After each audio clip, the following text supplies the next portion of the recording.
So, 21 years after Hershey writes his social bond theory, which is pretty much very similar to Reckless's outer containment theory, he teams up with Gottfredson and writes a general theory of crime.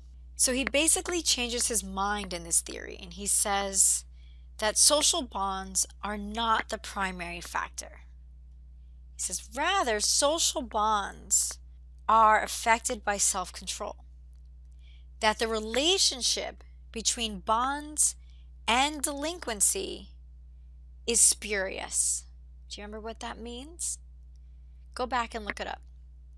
So, in A General Theory of Crime, Garvin and Hershey describe that crime is rooted in individual differences that develop very early in life and have an effect over an individual's behavior throughout that person's life. This individual difference is self-control. They argue that individuals with low self-control have 6 characteristics. They are impulsive, insensitive, they prefer physical over mental activities, they are risk-taking, they are short-sighted, and they are nonverbal. These characteristics of low self-control are stable over long periods of time. And self-control, they argue, can explain all types of crime, criminal behavior, those behaviors that are analogous to criminal behavior, and even non-criminal behavior.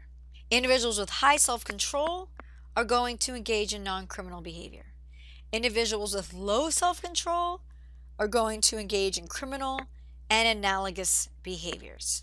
They describe that people with low self-control find criminal acts very appealing because criminal acts are simple, they provide immediate gratification, they are thrilling, and require very little planning, which match quite nicely with the characteristics of low self-control.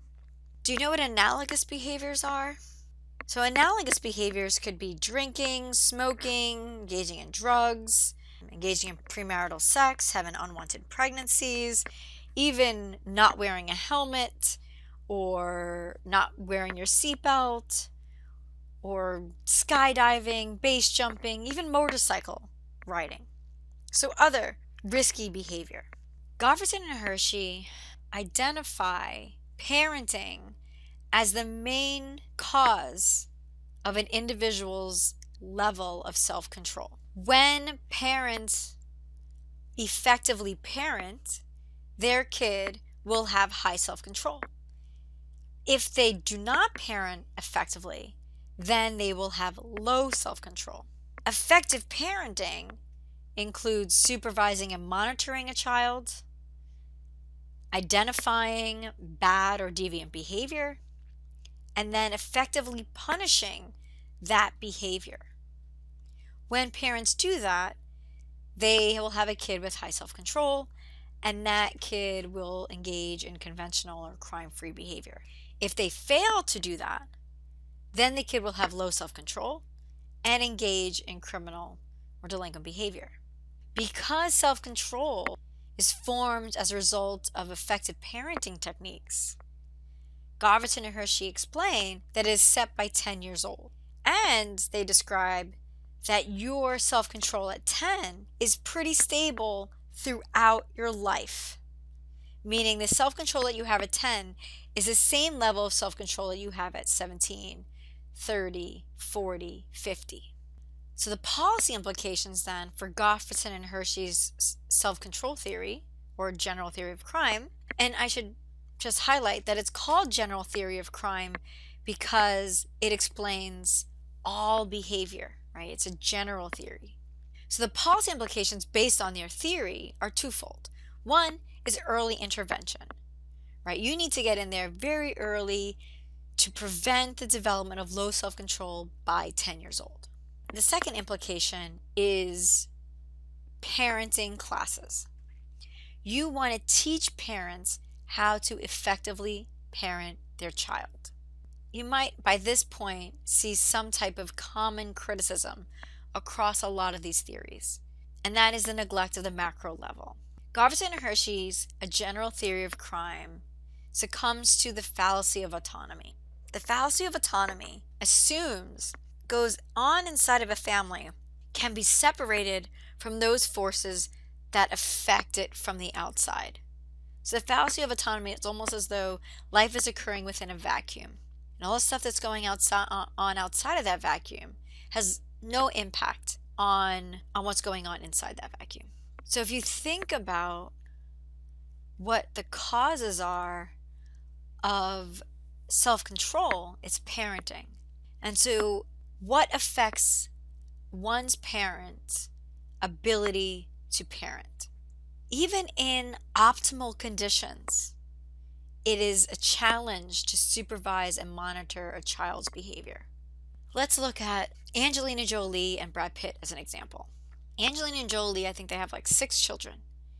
Each one of those children has a nanny, their own private nanny for each child.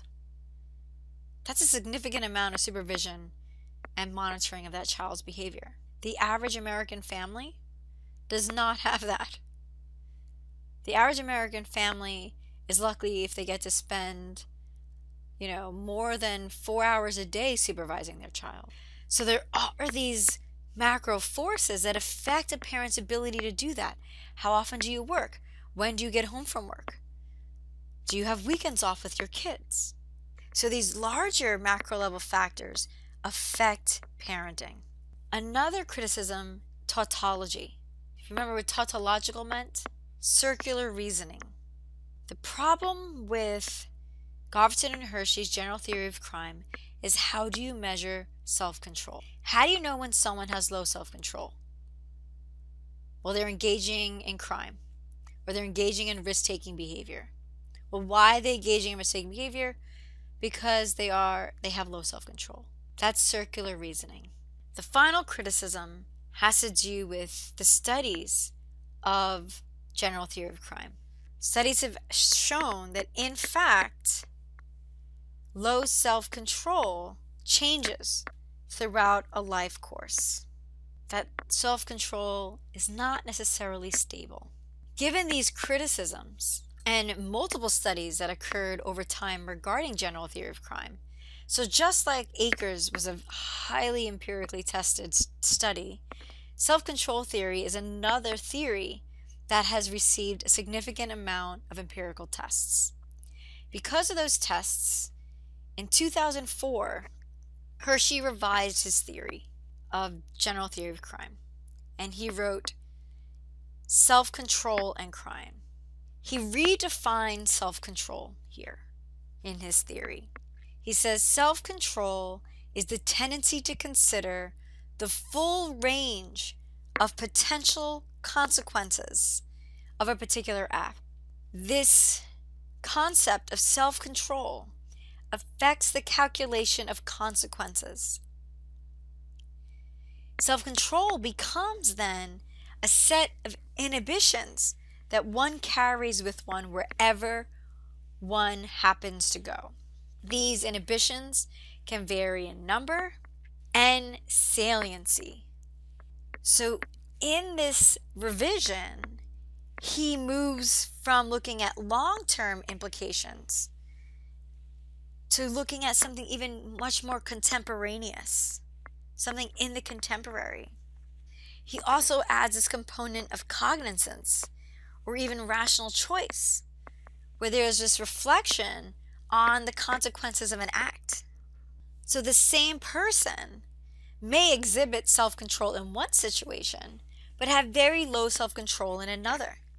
So not all individuals with low self-control are going to commit crime in every situation. So in certain contexts where individuals are believed to have very high self-control, can also engage in very low social self-control activities. So this could then explain why the police officer, who is otherwise has very high self-control, beats his wife, or why the CEO, who has otherwise very high self-control, embezzles, or the doctor who has very high self-control in other situations uses drugs. He still argues in Self-Control and Crime that self-control is relatively stable over the life course. There are just these variations of when that self-control is salient. The next important shift that Hershey makes in 2004 is that he says that self-control is obtained through social control. So he's going back to his original social bond theory here. And he says that essentially social control and self-control are the same thing. It is this concern for the opinion of others that inhibits and controls. So parents, teachers, friends, anyone else with whom the individual is concerned is going to affect the development and implementation of self-control. So you can see here a little bit about Hershey's own development in control theory, looking at informal social control as self-control, looking at it as social control, such as social bonds, and then looking at those together. Now, social disorganization theory could also be considered, although it's not, a control theory because they're talking about informal social control. So please submit questions and answers via any questions on the development of social control theory. Our next lecture is a theory that is sometimes considered a learning theory and other times considered a control theory.